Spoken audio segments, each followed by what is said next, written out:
your nation, your province, your southern Alberta.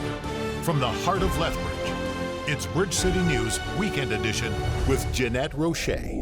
Hello, thanks for joining us for a look back at what's been making headlines in Alberta.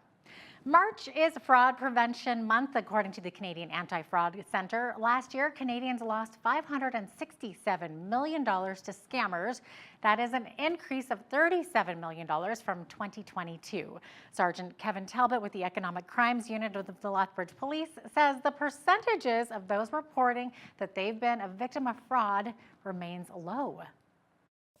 Well, only about 5 to 10% of frauds are actually reported. And there's a variety of reasons for that. One is embarrassment. No one likes to be taken advantage of when there's obvious red flags.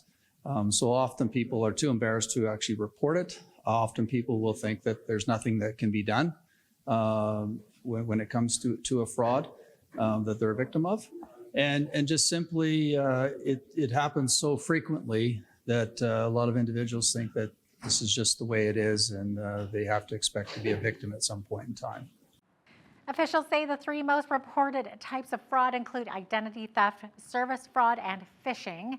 Phishing means the fraudsters get victims to give away sensitive information, including their social insurance numbers, passwords, or banking details, especially on online platforms like Facebook. Well, they've only been in use for about 4 months, but already there are issues surrounding the downtown bike lanes in Lethbridge. It seems some people want them gone or at least improved, including some members of City Council. They were supposed to be a green initiative, encourage physical activity, and bring more people to the downtown area. But these bike lanes have been a source of contention. Yeah, I've been here 10 years living downtown. I never see bicycles downtown except for in Galt Gardens. During Tuesday's City Council meeting, Councillor Rayco Dodick brought forward a resolution to stop construction of the last phase of the bike lanes, which is just a small section of 7th Street South. The reason? The city has received a number of complaints about these lanes. Particularly, the additional curb has caused some safety concerns. Well, there's the addition of a curb, so struggling to get from a vehicle over that first curb and then the second curb to get to the store. I have to lift it up. This is creating safety concerns for people with mobility issues or small children and increases the risk of being hit by a bike.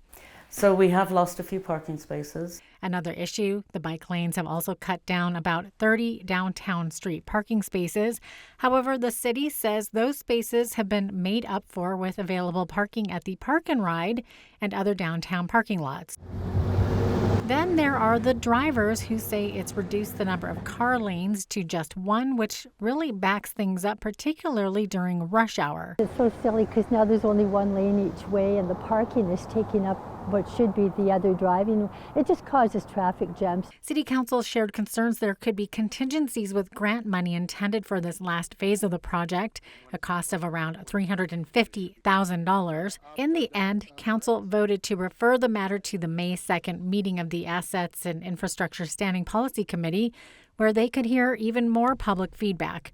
The city also plans to have a booth set up at the April 25th Community Conversations event before moving forward. For Bridge City News, I'm Jeanette Roche. Well, as we celebrate women and their accomplishments this week, it was a first for women at the University of Lethbridge, which included some high-profile speakers. BCN's Naveen Day explains why in this next story. An impressive roster of leaders graced the University of Lethbridge campus Wednesday for its first ever International Women's Day Leadership Conference. Vice Provost for Equity, Diversity and Inclusion, Martha Matherin-Moe, was one of the key organizers of the inaugural event. At a media event held prior to the conference, she explains this year's theme, which is Telling Our Stories. I think telling our stories is really a critical piece because most of the time we find women and gender diverse people are usually afraid to tell their stories, or they try to make it smaller than it really is. I think it's important to share the full gamut of our story. A panel of prominent local leaders shared their insights. On that panel is CEO of Lethbridge and District Chamber of Commerce, Cindy Bester. She says this event will help put Lethbridge women more in the spotlight. It shows such a strong step in strength of the women that we have here at the university, the women we have in the city, and those that we're able to attract, because that we want Lethbridge and the university and the college and our business industry to be fully aware that we can house and we can create so many opportunities for women that it's limitless. For Bridge City News, I'm Naveen Day. Still to come, an Alberta avalanche claims another life. More details after the break.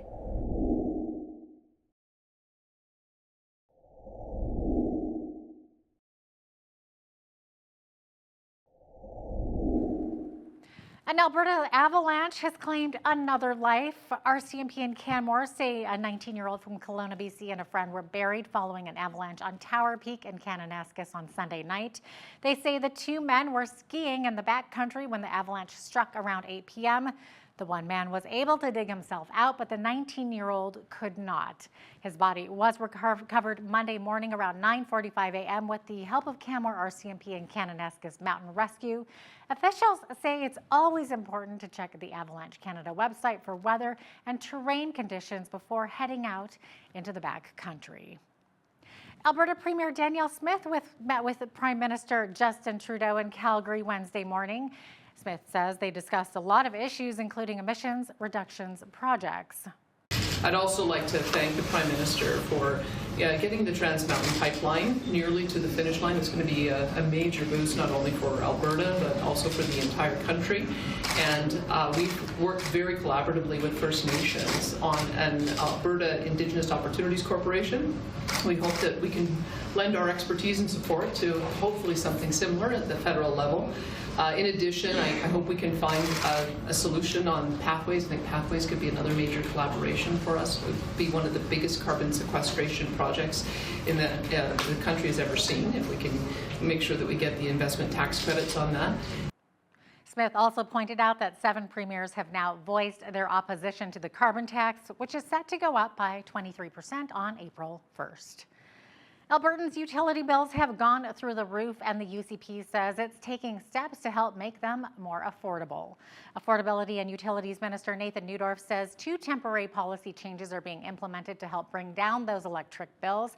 He says the first will limit the offer price of natural gas generating units owned by large generators if net revenues cross a certain threshold. The second will require natural gas generating assets to be made available as directed by the Alberta Electric System Operator in certain circumstances such as extreme weather and other times of peak demand. Neudorf says these 2 changes will allow generators to earn revenue while ensuring Albertans have access to affordable and reliable power. The Alberta government is passing new legislation to lock down on repeat offenders. The proposed bill would create an ankle bracelet to hold high-risk criminals accountable when they're out on bail or serving a community sentence. Public Safety Minister Mike Ellis says the province is also looking at a new police agency, but says it would not replace the RCMP in Alberta. These amendments will ensure that these police-like functions will be aligned with the legislation governing policing and are carried out by an independent agency that falls squarely under that legislation. The sheriffs will also carry out these functions in a way that is transparent and accountable, something that Albertans expect of all their police services. The Alberta Union of Provincial Employees was taken aback by the announcement by Minister Ellis that Alberta is looking to create a new police agency. AUPE Vice President Bobby Jo Borody says they were disappointed that there was no consultation with their union before the announcement was made. Unfortunately, what we're seeing is a track record of this government making announcements, 1 with no consultation and 2 with very little details. And so the reason why we're disappointed is because now, once again, our sheriffs, our members are working in a climate of anxiety and uncertainty, and it's just added stress about what's going to happen, what does this mean? And so when there's no consultation, it just leaves everyone guessing. Borody adds that a big concern is how a new police agency would impact the duties of sheriffs across the province. The former mayor of Calgary is the latest to enter the Alberta NDP leadership race. Naheed Nenshi is calling himself an underdog and refers to the governing UCP as immoral and dangerous. Nenshi says, quote, "We can't afford any more of Premier Danielle Smith and her government." He says torpedoing health services for vulnerable trans youth, undermining vaccination efforts, and overseeing a faltering healthcare system are of immense concern to him. Too many of us don't have a family doctor. We don't know if the ER or the ambulance will be there when we need it. Our kids' classes are getting bigger and bigger. Our summers are filled with forest fire smoke, and all of us feel the impacts of floods and of droughts. The 52-year-old is now the sixth contender vying for the opposition's top position. We'll have more on that after the break. Also coming up, it seems the Alberta government is not giving those promised tax cuts to Albertans just yet. So what's going on? Find out after the break. In order to implement a tax cut, that obviously would have cost the government some revenue. And so they were looking at the pretty tight budget this year and thought, oh, well, geez, if we implement this tax cut, how many tens of millions of dollars are we going to lose out on?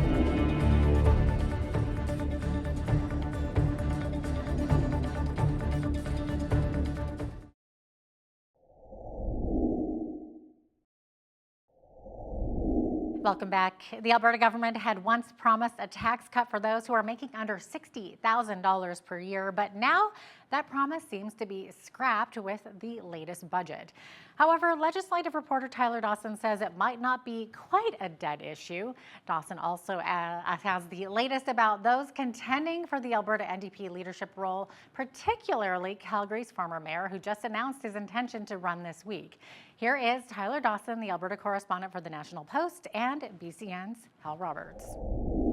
Now, Tyler, the list so far is Sarah Hoffman, Raki Pancholi, Kathleen Ganley, Jody Calahoo-Stonehouse, Gil McGowan, and former Calgary Mayor Naheed Nenshi. Now, it appears as though Nenshi is receiving the most media attention, but he says his color is actually purple, not orange. How's that going to work for the NDP? Nenshi is a bit of an outsider candidate here, which is actually, there's a parallel to be drawn with the UCP leadership race in the summer of 2022, because Danielle Smith was a little bit of a UCP outsider when she came in. So he, I think, has shaken the race up a little bit. I think Gil McGowan has too. He's the sort of firebrand president of the Alberta Federation of Labor, and he's always sort of been in, NDP circles, but he's a bit more spice maybe than your average NDP member might want. So Nenshi is going to be really interesting because, and I think we've talked about it before, there's always this tension within parties of, do you want to move to the center to try and appeal to the broadest range of voters possible, or do you want to, stake out some pretty firm ideological positions? We see this in the United Conservative Party with, the tensions with Take Back Alberta, for example. The NDP is not, insulated from this trend. And Nenshi, I think, probably symbolizes in some ways this draw to the middle. As you say, his color, he says, is purple. He's neither orange nor blue. And so if he becomes leader, that really, the question sort of comes up of where is he going to take the New Democrats ideologically? But the big thing I think that's interesting about Nenshi is, as you sort of alluded to, the coverage. And part of the reason for that is that people know him. People know his name. I think probably if you were to ask Albertans who Gil McGowan is, for example, compared to Naheed Nenshi, there'd be a pretty big difference in terms of knowledge on that point. So that, I think, in some ways is the biggest thing that Nenshi brings to this race, is just broad-based name recognition. I think he won 3 or 4 elections as mayor of Calgary. He outlasted 3 or 4 premiers, 2 prime ministers. He's been around for a long time, and everyone knows who he is. So that, I think, is really going to matter. The question is going to be sort of how many new members are signing up, how many old members is Nenshi going to be able to bring over to his side, and does the imperative of having a leader who can maybe have a better shot at beating Danielle Smith, is that the most important thing for members of the party? So I think he's really shaken up the race, but it's also quite a good crew in the sense that you have relatively diverse representation of the geographic regions in Alberta. Now, you mentioned Take Back Alberta earlier, Tyler, and I've noticed lately that Danielle Smith is kind of distancing herself a little bit more from the folks with Take Back Alberta. Why do you think that is? Well, I think it probably has to do with the tone that the Take Back Alberta founder and leader David Parker has taken over the past few weeks. There's been a couple really nasty personal attacks made by Parker against Nenshi, Sarah Hoffman, And he's just sort of become a little bit more of a toxic political figure, I think, than he has been in the past year or so. And Danielle Smith, to her credit, I think at the start, when she first became premier, she said, look, I'm a premier for all Albertans. I'm not just a premier for the Take Back Alberta people or my supporters within caucus or my supporters within the party or even the people who voted for me. So I think it sort of got to the point where she had to say, this person does not speak for me, does not influence me, because there was, sort of escalating attention on Take Back Alberta's activities. So, that doesn't mean they've totally faded away. Now, the province also distanced itself from a tax cut for those with incomes under $60,000 a year, and that was scrapped when the latest budget came out. Why do you think they broke this promise? Well, the issue is fundamentally just one of money. In order to implement a tax cut, that obviously would have cost the government some revenue. And so they were looking at the pretty tight budget this year and thought, oh, well, geez, if we implement this tax cut, how many tens of millions of dollars are we going to lose out on? They are insisting that it's still coming, however, that the budget didn't allow for it this year, but maybe next year, maybe the year after, perhaps they can phase it in, a 0.5% or a 1% tax cut at a time instead of the 2% that they'd promised. So they haven't fully broken the promise yet. And I think there's going to be quite a bit of attention paid to that. Promising a tax cut that's a big promise. And if a party ends up breaking that, nobody's going to be very happy with them. So I think they're sort of trying to buy themselves a little bit of time to figure out some of the budgetary stuff before they go about doing that. Still to come, multiple myeloma is on the rise, but what are the symptoms of this type of cancer? We tell you after the break.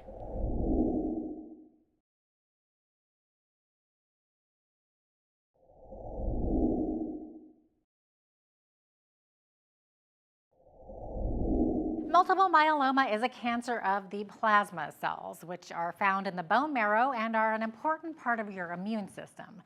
This is Multiple Myeloma Awareness Month, and we want to shed some light on this incurable disease with no known cause. Brian Treadwell shares his own journey through his treatment with BCN's Naveen Day.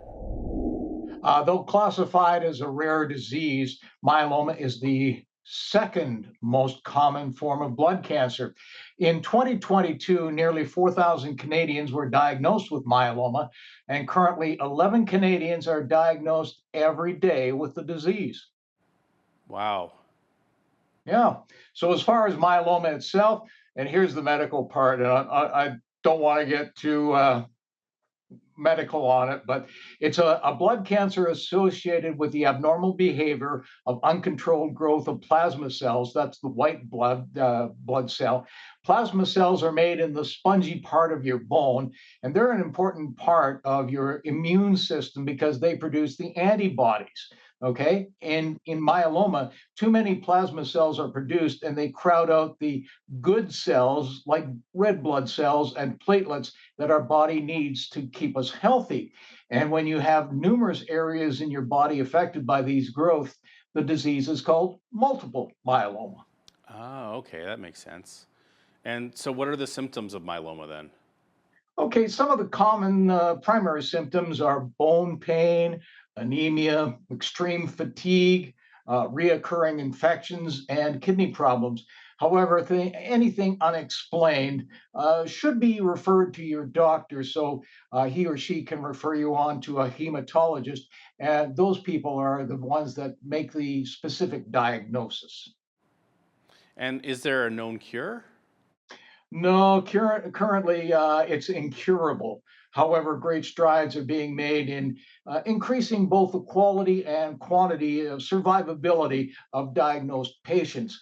A decade ago, the survivability was about 5 years, but now with research and new drugs and treatments, people are living 5, 10, 15, 20 years and longer past their initial diagnosis. So that's the good news.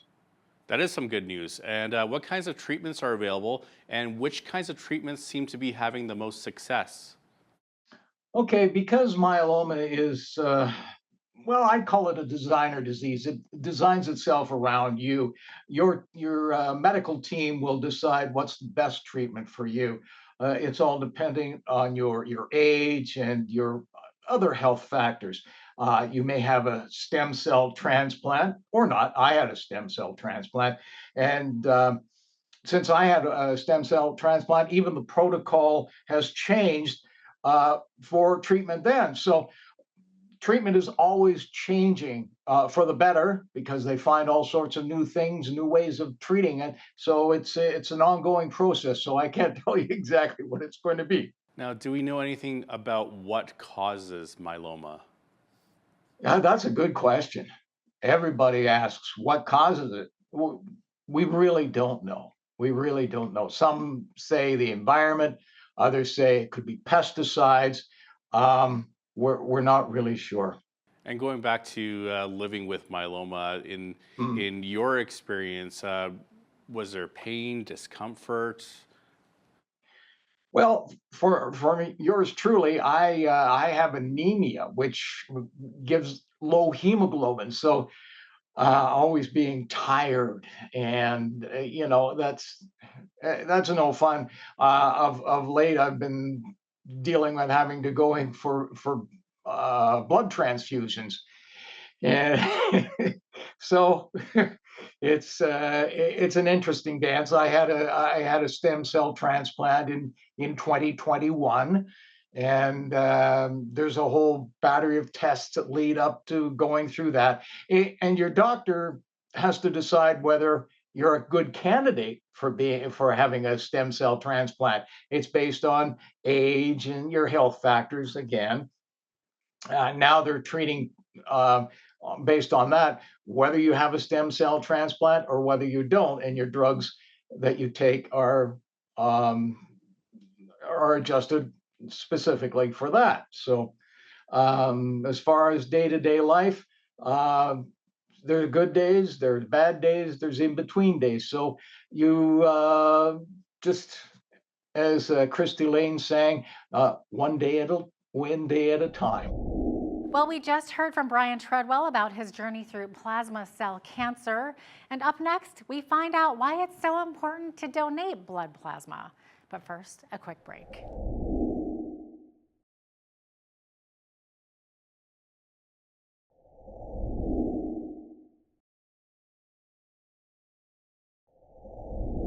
If you're ever in a serious accident, it's nice to know there are people out there who have donated their blood to help save your life.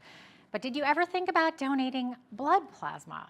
According to Canadian Blood Services, blood plasma can be used to help fight off infection, restore your body, and even be made into medicine. And blood clinics are in serious need of donors. Take a look. Maybe explain what blood plasma is exactly. How does it differ from regular blood that someone might want to donate? So plasma is a protein-rich yellow liquid that helps blood components like your red cells, your white cells, and your platelets circulate throughout your body. Plasma is 55% of your total blood volume, and what it does is it helps your body repair and heal tissue and helps fight infections. Okay, so it's better to fight infections with the plasma instead of with the blood, basically? Certain infections, so a lot of chronic health conditions, for example, kidney disease, liver disease, nervous system disorder, they require the medications that are made from plasma to help fight these chronic health conditions that they do have. Okay, now that's fascinating. Now, is there a process that a patient has to go through in order to be administered, like in order for plasma to be administered to patients? What's the process there? Absolutely. So once our plasma is collected, it's all sent to our fractionator. First, it's frozen, and then it's sent to our fractionator and made into medications. This process of making it into medications does take about 9 months. So it's made into these plasma protein products medications. And the most common one is IVIG. And once that medication is made, then it is given to the patients for whichever health condition they have. Okay, so plasma is actually made into medication. Yes, our plasma here is, yeah. Yeah, that is wild, absolutely. Now, does plasma have different types, kind of like blood types? We always hear of A positive and B. Is plasma the same? It is not. So for plasma, there aren't any types. It's all just pooled together. But if people are interested in knowing what blood type they are, when they come in for that first donation, after they donate, they will find out within 48 hours what their blood type is as well. Because I know people always like to know which blood type they are. Yeah, exactly. So who maybe is not able to donate plasma? Are there certain restrictions? There are certain health conditions that might defer you from donating plasma or whole blood, but there usually are, just because you're not able to donate whole blood, you still might be able to donate plasma. For example, if you've had malaria, you cannot donate whole blood, but you can donate plasma. So we always encourage, if you have certain health conditions, to check out our website at blood.ca or call our 188 to donate to check if their health condition is able to donate, as well as their medications. There might be certain restrictions. For example, if you're on a certain medication, you might be deferred for a short period of time, but not forever.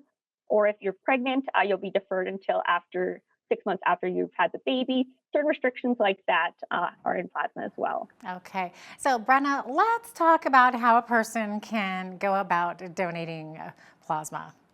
I'm assuming it's the same process as giving blood. Maybe walk us through that a little bit. For sure. So first you'd book an appointment either on blood.ca, calling 188 to donate, or coming in, booking an appointment in person. You want to make sure that you have a piece of government issue photo ID with you, and then you're also really well hydrated, not just the day of, but it's also the day before. Then you would come in and you'll do a screening questionnaire. If you've donated whole blood, it is very similar to that. After you do this questionnaire, you'll be brought into the screening room with our plasma associate. They'll go through the questionnaire with you. They'll ask if you're on any medications. They'll go over any health conditions you have.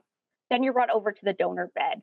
It's still just the one needle in your arm, and then your blood comes out as normal, and it actually spins in a centrifuge beside the donor, and that centrifuge spins the plasma out of your blood. We keep the plasma, and then your red blood cells and your platelets are all given back to you through that same needle. So we do that back and forth process, kind of like dialysis, until we get a full plasma donation. And how much you're able to donate is based on your height and weight. So, a very tall, for example, football player might be able to donate more than, a small 5 foot tall female. And then after you donate, it takes about 35 to 40 minutes on the donor bed. We'll have you sit for 5 minutes afterwards just to make sure you're feeling okay. And then you'll get some great snacks and we'll send you on your way. Right. So it sounds like a little bit more of a tricky process than just donating blood. So I would assume that it takes longer as well. Exactly. Yes. We do say set aside about an hour to be in the donation center, which we realize is, more time than it would be for whole blood. You're on that donor bed about 35 to 40 minutes. Well, it seems the average person spends more than they earn, and that trend seems to be increasing along with our debt, unfortunately.